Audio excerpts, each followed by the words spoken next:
Good morning po sa inyong lahat mga kapatid. Si Johnny Dubagar uli, ang inyong abang lingkod. Pag-usapan natin ngayon itong panukalang batas ni dating Pangulong Gloria Arroyo, ni PGMA. Ewan ko lang kung kayo ho ay pumapabor dito ha. Kasi sabi huro sa panukalang batas ay dadagdagan daw po yung mga tungkulin ng OVP. Kumbaga, institutionalization ng Office of the Vice President. Dahil under the Constitution, wala ho, ano lang ang trabaho nila? Mag-abang lang, spare tire, maging taga-dasal kapag kakaalyado, ipagdadasal na, Panginoon, maging maganda po yung takbo ng mamahalaan, ng bumango ang mga pangalan namin. Diba? Para ako na yung susunod after 6 years, mainam na po ang Vice President ka, wala kang gaanong ginagawang trabaho, pero sumasahod. Okay na to, hindi ka naman pagod. Di ba? Pero kapag kakalaban, nako, eto na. Sumasahod, nagpapakapagod para pabagsakin ang gobyerno. I remember, former Vice President herself, Gloria Macapagal Arroyo, na pagkatapos siyang mag-take over as a acting president nung ma-kick out nila si ERAP, nung umalis si ERAP noon, sabi niya, day 2 pa lamang ng presidency ni ERAP, binabakbakan na pala nilang siraan si ERAP. And this is possibly happening to PBBM. Di ba? Ngayon, meron po siyang congresswoman na siya, meron siyang House Bill 4215 o yung OVP Charter Act na kung saan nga pagagandahin yung OVP.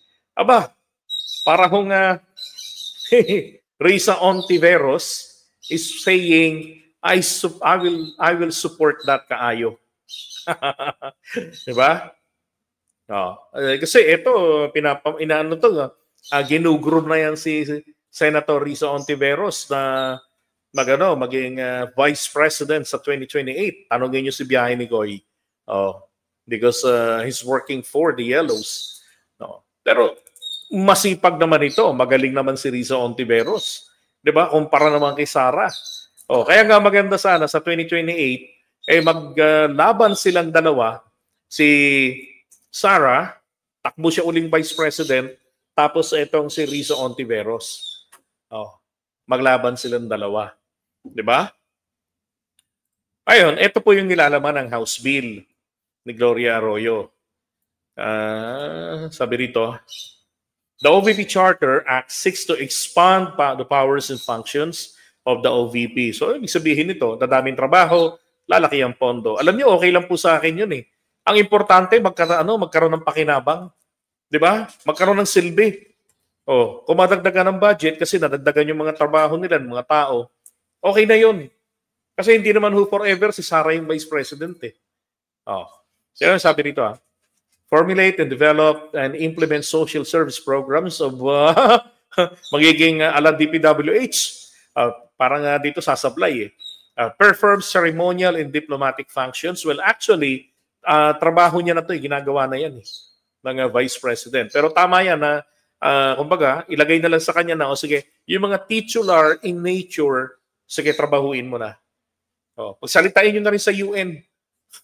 Ito pa, own, acquire, lease, or hold properties necessary for operations. So parang nililegitimize nito na yung 11 satellite offices ng OVP ngayon maging permanente, magkaroon na ng mga opisina sa iba't ibang panig ng bansa natin. Magkaroon ng branches. And then maintain a provident fund for officials and employees, provide assistance such as financial aid, material supports, psychosocial services, peace-building aid, and referrals for Vice President. Itong una ay para sa mga sa kabuuan ng OVP. Okay, and then for the Vice President, exercise executive direction, supervision and control over OVP. Okay, issue orders, directives, rules, and regulations to implement policies, advise the President on orders. Ako palagay ko pag nangyari ito hindi magagawa ni Sara to ang magpayo sa Pangulo. Diba? And legislative proposals related to OVP programs sa pagpapapondo. accept local and foreign donations. Nako, ang sarap nito. And facilitate their distribution for relief. Yun. Kasi sa ngayon, sino po ba tumatanggap ng mga foreign donations, mga kaperahan? O kaya ng mga yung mga material, mga donasyon.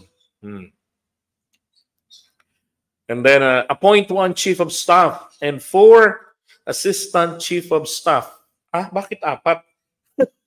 Establish and maintain satellite offices nationwide to deliver public services. So, okay lang yung mga yan. Okay lang yan. Total, again, 3 taon na lang naman si Sara dyan. And then, ito kasi narinig ko po itong part na ito kay Sara. Sabi niya, parang lumilitaw na siya yung nagiging kanya yung credit na she was working for the institutionalization of the OVP, and she was requesting that there should be undersecretaries. Magkakaroon ng USEC. Yun ang problema. Hindi po pwedeng magkaroon ng USEC ng undersecretaries ang VP. Maglalagay ka pa ng undersecretaries. Oh my God. Tapos yung mga trabaho nyo, kinokopya nyo na lang naman. Di ba? No. Hindi naman committee, hindi naman secretary level yan eh. Executive, bahagi ng executive department. Pero ang trabaho, diba, hindi yung katulad sa mga alter ego ng Pangulo. Diba? Other provision, establish a permanent office of the Vice President, official residence, with full staffing, secure, and facilities. Create an official museum of the Vice President of the Philippines. Ensure automatic and regular release of appropriations. Nako! Ang sarap niyan panglakbay. And then with budget allocations not falling below the previous years. So hindi na raw pwedeng babaan yung 733 million na pondo ni Sara. At mukhang eto na naman ang pondo niya uli. So, sabi niya, tama host, wala na ang travel ang isang vice president, di ba? So, hindi, pero meron malaking pera eh. Hindi, at least ito, di ba, nakatakda na yung kanyang mga trabaho, naka-defined. Ngayon kasi wala eh. So, if I'm the vice president, pag ako namasyal, sabihin sa akin, ba't gala ka ng gala? Boy gala. O bakit bawal? So, hindi ka nagtatrabaho. Ano ba trabaho ko? Gusto mo, pagdasal kita, matodas ka na rin. Di ba? Dapat tumutulong ka sa Pangulo. Bakit trabaho ko ba yon? Nalagay sa Constitution. Pag natigok, pansamantala ni Rayuma, hindi makapag-perform ng trabaho. Pansamantala ako gaganap. Pag ginawa ko yun under the Constitution, meron bang additional salary? Wala. For extra job, wala. Bakit pa ako magtatrabaho ng extra? Di ba? Kung pareho lang ang sahod, di mainam na to. 300,000, di pa ako pagod. Di ba? Ay, nako. Kidding aside, I like this. Not because for Sara Duterte, but for future of the office of the Vice President. Di ba? Lalo na kung ang maging VP natin, ang baby ko. Si Senator Riza, baby. Hindi, kasi alam nyo, bata pa ako, nakikita ko na to sa TV. Kabilang ito ron sa, sa musical group ni Lea Salonga. Yan si Riza. Maganda yan. Kaya lang, naging youth leaders, ayun na ho, nagkaano na, milamilasma na. Umitim-itim na yung mukha sa arawan, kakarali. Taliwas doon sa ginawa nung kanyang, yung ibang mga kapatid niya like Maan Ontiveros, isang journalist, di ba? Lahat na sila magaganda Okay? Siya pala yun. Sabi ko, siya pala yun. Nakapanood ko sila dati. Okay, so, iwan ang humuna natin to.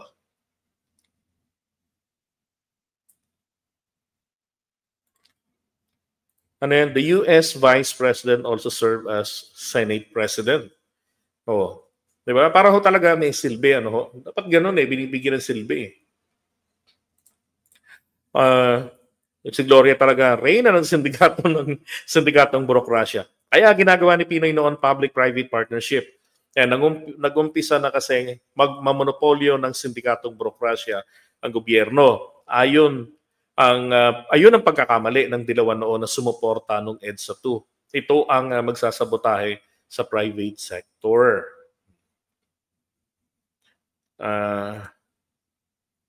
Gusto niyang palakasin ang VP para makontrol ang Pangulo. Palagay ko naman, hindi naman siguro ganun. Diba? Kasi hindi naman forever si Sara ang Vice President eh. Yeah, diba sila Raymond Lochenko, yung mga kasama niya doon. Tsaka si Monique Wilson. Fan ako ni Monique Wilson. I don't know how to sing. Sintonado ko. Kahit ako, nagagalit ako, marinig ko yung boses ko pag kumakanta ako. Hindi ako marunong kumanta, pero mahilig po ako sa mga singers. Mahilig ako sa mga kanta. Way back high school days. So, walking distance lang sa amin ang ABS-CBN. Pinupuntahan namin pagka may performance si Monique Wilson. Pinupuntahan namin ang mga kaibigan ko ng high school. Tapos doon, pagtas si Monique Wilson, wala na. Doon ko nga nakita yung loob ng ABS-CBN ang ganda ng labas, pangit ang loob eh.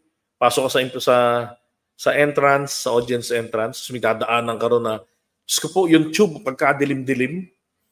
Tapos makikita may maliit na studio na medyo maamoy-amoy ipis. Tapos doon sila, sa taas kami, and then intablado sa baba.